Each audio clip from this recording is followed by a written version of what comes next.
Déjà, si vous pouvez nous donner votre impression sur le match, puisque voilà, c'est pas le premier pour vous, vous êtes en rodage. Quel est l'objectif et comment vit votre groupe? Déjà, on tient à vous remercier pour cette opportunité.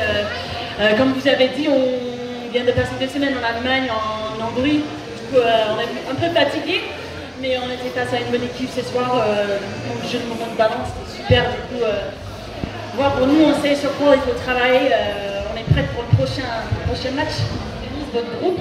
Dans un vieil article, je lisais qu'il y avait 5000 licenciés aux États-Unis, que du coup le championnat se jouait sur un week-end sous une forme de tournoi. Est-ce que c'est toujours le cas? Est-ce qu'il y a toujours 5000 licenciés? Comment ça se passe le handball aux États-Unis? Si vous pouvez nous donner quelques exemples.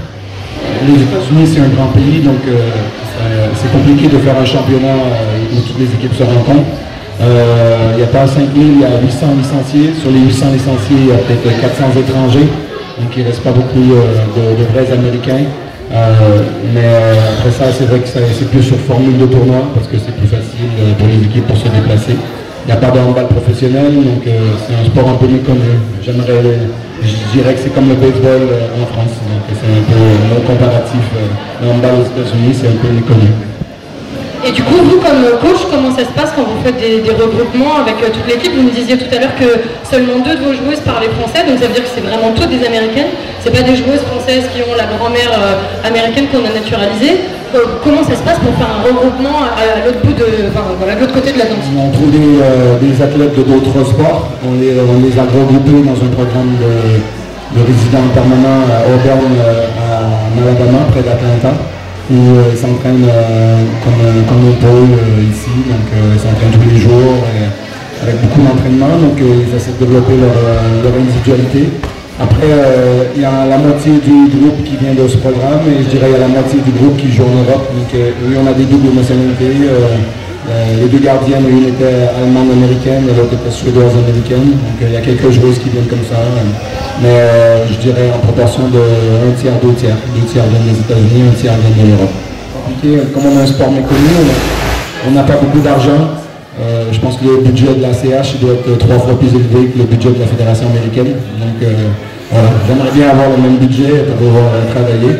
Il faut savoir que les filles ont déboursé de leur propre poche pour pouvoir faire ces prépas et on se prépare pour 2 matchs super importants contre le Canada, le 2 et 5 septembre, qui est une qualif pour les Jeux panaméricains. Donc c'est le premier tour pour la qualif des JO 2020 sur Tokyo. Donc ça travaille fort et on a encore de l'évolution à faire. Donc, voilà. Mais je suis pas content de la performance ce soir.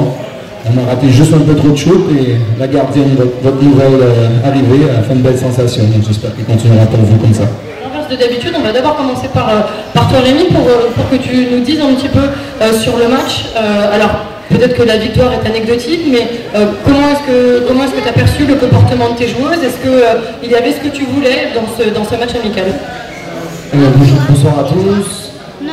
Effectivement, ouais, je suis plutôt satisfait de ce match. Je suis plutôt satisfait par les comportements, par l'envie qu'elles ont mis sur le terrain. C'est un premier rendez-vous, c'est notre 15e jour de préparation. 15 jours où je pense qu'on a passé un peu plus de 300 heures d'entraînement. 300 heures d'entraînement sur 15 jours, ça fait un peu plus de 2 heures. Et si on se dit qu'il n'y a pas de jour de repos, donc voilà, c'est une préparation qui est pour l'instant lourde, qui a été essentiellement axée sur l'aspect du physique. On a tout juste commencé le handball, il y a plein de choses qu'on n'a pas travaillé. Très peu de tirs, très peu d'enclenchement d'attaque. On était concentré sur quelques points, c'est le tout début pour nous. Donc plutôt content tout de même de la prestation qui a été livrée, content de finir devant parce qu'on est toujours content de terminer un match un but devant plutôt qu'un but derrière. Encore plus à la maison devant vous. Et dernièrement, très content de la prestation de Théa, bien sûr, qui je pense nous permet de rester devant sur ces 10 dernières minutes où elle ferme complètement la boîte.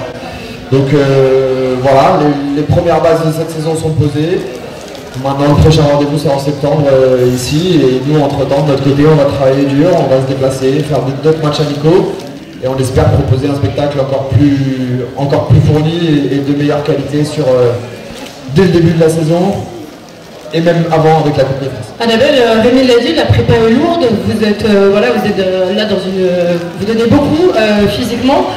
Toi, comment est-ce que tu l'as vécu ce match aussi? Est-ce que pareil, tu es contente du visage affiché par le groupe? Est-ce que tu peux nous donner quelques éléments sur cette prépa? On vous a vu au Chambon, on vous a vu en train de faire un escape game, on vous a vu sur la piste, on vous a vu à pas mal de moments. Surtout n'oubliez pas de nous suivre sur les réseaux sociaux, d'ailleurs je n'oublie pas de le dire. Comment ça se passe? Comment ça se passe notamment avec les nouvelles recrues, puisqu'on en a vu 4 sur 5 ce soir, et puis il y a Marion et Isalie qui ont intégré le groupe. Est-ce que tu peux nous parler un petit peu de l'ambiance dans l'équipe ces derniers temps? Déjà bonsoir à tous, merci d'être venus ce soir. Parler de l'équipe, bon, j'allais dire c'est assez simple, ça fait 15 jours maintenant qu'on a repris. On mange, on dort et on vit ACH. Enfin, ACH pour l'instant, on n'a pas trop encore vu les couleurs du terrain de handball, donc c'est difficile à dire. Si je dois vous parler de l'équipe, je vous dirais que les nouvelles sont arrivées et elles se sont intégrées comme si elles étaient déjà là, donc ça prouve qu'on n'a pas grand chose à faire sur le collectif. Ça se fait tout seul, c'est naturel. Je pense qu'on a un groupe avec des filles intelligentes qui se remettent en question et qui travaillent dur. Parce que pour l'instant, la question est surtout de travailler dur plus que d'avoir vraiment des résultats. Ce soir, on attendait de voir un peu où on en était nous.